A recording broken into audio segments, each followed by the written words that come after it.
Tandaan mo, Virgo, pag hindi mo naipasa yan sa akin bukas na bukas din, mawawalan ka ng trabaho. Bibili po ako ng gamot. May sakit kasi ako, babe. Ako, okay lang ba? Sige lang, ako. Huwag mo tutulungan yan, babe. Ano ka ba? Okay lang. Please! Naku, baka mamaya magnanakaw yan eh. Ikaw, napakabait mo talaga. Kung sino-sino na lang tinutulungan mo. Kasi yung taong to, hindi ko alam na kaya niyang gawin yan. Kasi, pulubi siya eh. Ma'am, eto na yung mga artworks na pinagpuyatan ko ng 1 linggo. For sure, ako pag nakita ng mga kliyente to, magugustuhan nila yung presentation bukas.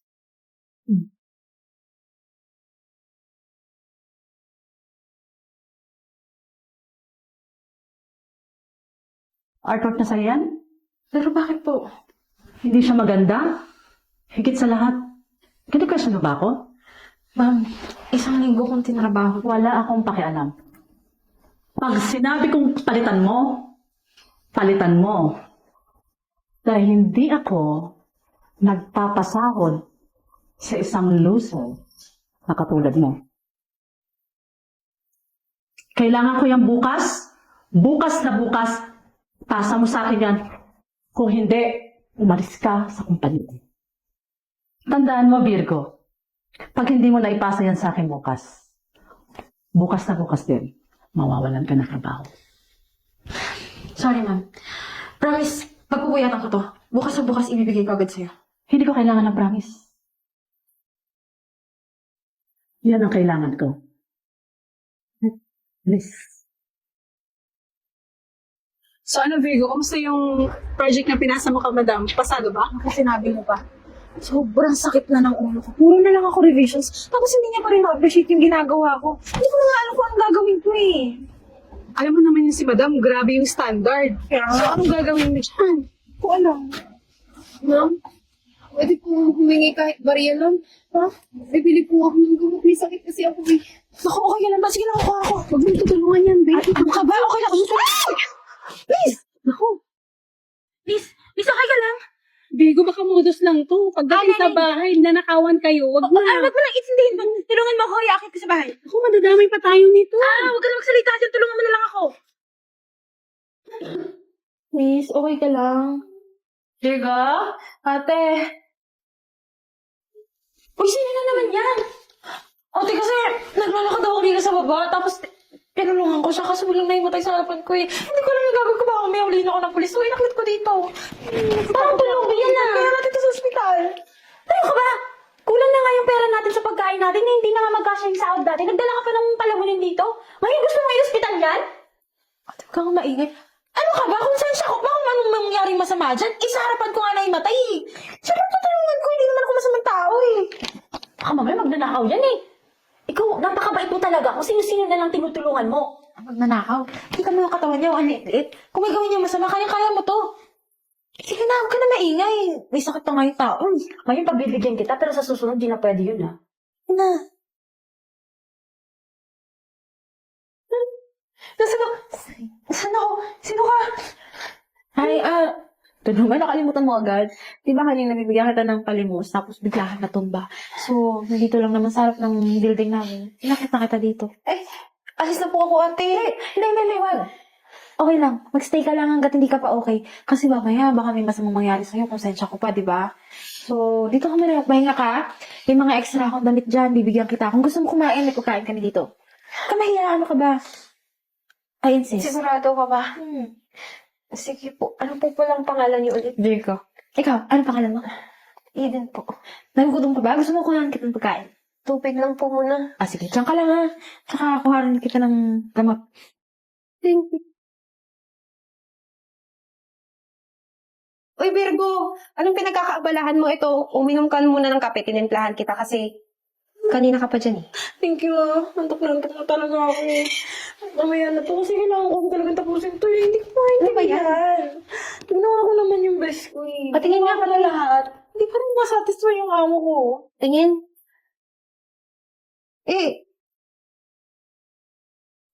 Sa tingin mo masasatisfied siya sa ganitong gawa? Grabe ka naman, Eden. Para kayong boss ko eh. Ganyan na ganyan din sinabi niya sa akin. Kasi naman, yung mga styles mo, outdated na eh. Kasi hindi na to yung mga hinahanap ng mga tao ngayon eh. Eh kasi tignan mo naman oh, na-over siya sa pagka-detailed. Eh yung gusto ng mga tao ngayon, minimalist na lang eh. Teka lang, Eden Teka lang, nawiwindang ako sa'yo. Ang alam ko, palaboy ka. At alam mo to, dati kang artist? Pangarap ko lang. Talaga? Oo. Oh, ano? Kung ganun, baka matulungan mo naman ako kasi nangantok na talaga ako. Hindi Ay, na yung gagawin ko. Pag patingin hindi ko natapos to, bukas na bukas wala na akong trabaho. O sige na, patingin nga ng ano mo dyan, yung gawa mo. Tuman, hindi yung Photoshop. Sige. Ma'am, eto na po. Pinagpuyatan ko po talaga yung buong magdamat. Sana talaga magustuhan niyo na this time.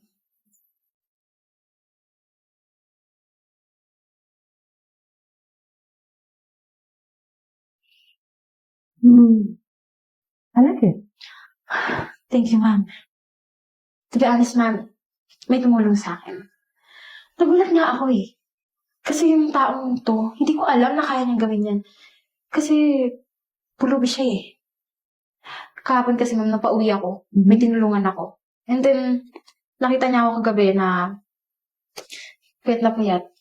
Ang ganda nga ng pagkakagawa niya. Nagulat nga ako kasi hindi ko akalain na magagawa niya yan. Pwede ko ba siyang makilala? Sige ma'am, gusto mo bukas sa bukas, isama ko siya dito sa office. Hindi. Ngayon na. Gusto ko siyang makilala ngayon na. Ngayon na? Sa bahay siya. Gusto mo pumunta sa bahay, ma'am? Well, kung kinakailangan ko siyang makilala, bakit hindi? Gusto ko. Ma'am, okay ka lang. Gusto mo ng kape? Yeah, I'm okay. Sige. Tawagin siya. Tawagin ko lang yung kaibigan ko. Eden! Eden ka mo? Ma'am. Eden yung pangalan niya. Ay, eto na rin. Eden, pakikilala ko yung boss ko, si Ma'am Isa. Diba yung kapatid ko sa'yo? Eden. Anong ginagawa mo dito, ma? Siya yung ano ko, Virgo, siya yung matagal ko nang hinahanap. Anak, kamusta ka na? Huwag mo nga ako hawakan. Saan ka na galing? Balik ako kay Virgo, nagpalaboy-laboy ka daw, pero tandaan mo yan, hinanap kita. Walang araw na hindi kita inisip, anak. Ano nangyari sa'yo? Hinanap Masaya mo ako? Anak! Huwag mo akong hawakan! Hindi ako masaya nakita ka. Hinanap mo ako? Hindi mo ako hinanap. Anong ginawa mo sa akin? Pinagtulakan mo ko. Kasi, sa tingin mo, hindi ako marunong. Kaya naglayas ako. Nagpalaboy-laboy ako, oo. Palaboy ako ngayon, pero masaya ako. Anak, Kaya susundin yung mga gusto mo. anak, maniwala ka sa akin. Patawarin mo ko. Patawarin mo ako kung ano man ang nagawa ko sa'yo, pero maniwala ka sa akin. Ginawa ko lang yun para sa ikabubuti mo. Maniwala ka sa akin. Hindi ka mabuti. Ikabubuti mo yun kasi makasarili ka. Iniisip mo yung sarili mo, ang sarili mong kaligayahan. May mga dahilan ako, anak, kung bakit ko nagawa sa'yo yun. Ayoko matulad ka sa akin. At ayoko maniwala sa'yo. Maniwala ka sa akin, anak. Makinig ka. Ayoko maranasan mo yung naranasan ko. Ayoko hinama ako ng mga tao. Walang naniwala sa akin. Bakit ikaw naniwala ka ba sa akin? Di ba hindi? Sarili kitang ina. Kaya nga nandito ako. Hindi ako napatawad sa'yo. Pero tandaan mo, mahal kita. Kung nagkamali ako, patawarin mo ako, anak. Anak, patawarin mo ko dahil ako mismo nanay mo hindi naniwala sa'yo. Pero maniwala ka sa akin. Simula sa araw na to, bumalik ka sa akin, anak.